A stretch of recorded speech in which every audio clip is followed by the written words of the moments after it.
இன்னைக்கு தெரு தெருவா பேசினார். இன்னைக்கு 10 நாட்கள் கூட்டத்தை 12 நாட்கள் என்று நினைக்கின்றேன். தேர்தல் பிரச்சாரம் 12 நாட்கள் விக்கிரவாண்டி சட்டமன்ற தொகுதியிலும் நாங்குநேரி சட்டமன்ற தொகுதியிலும் முகாமிட்டு பிரச்சாரம் செய்தார்.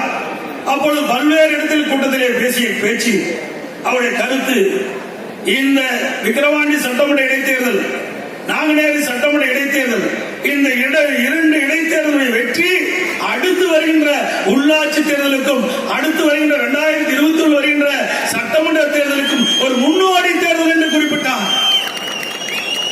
2 தேர்தலிலும் திராவிட முன்னேற்ற கழகம் வெற்றி பெறும், கூட்டணி வெற்றி பெறும்.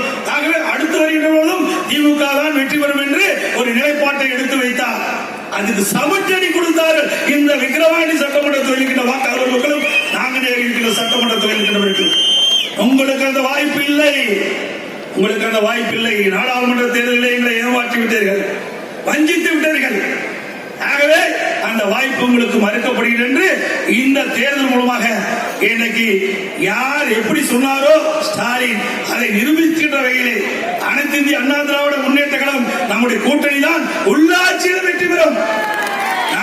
அதே போல 2021 சட்டமன்ற தேர்தல் வெற்றி பெறும் என்று இன்னைக்கு நமக்கு அங்கீகாரம் கொடுத்திருக்கின்றார். அவர் சொன்னதை போல இந்த வெற்றி ஒரு முன்னோட்டம் என்று சொன்னார், முன்னோடி என்று சொன்னார். அதற்கு அங்கீகாரம் கொடுக்கப்பட்டது நம்முடைய இயக்கத்திற்கும் நம்முடைய கூட்டணி கட்சிக்கும் என்பதை நேரத்தில் பெருமையோடு சொல்லிக் கொள்ள முதற்கண் என் வணக்கத்தை தெரிவித்து,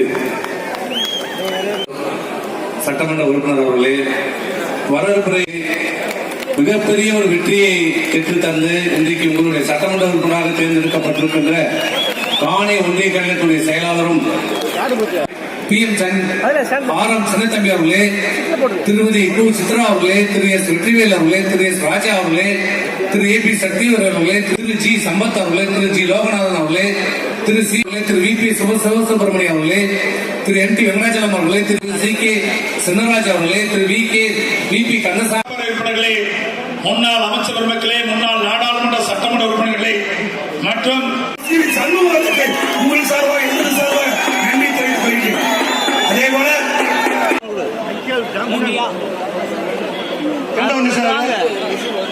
இது முதல் வருகின்ற பாதை தயவு செஞ்சு எப்படி பக்கம் போங்க, அப்படியே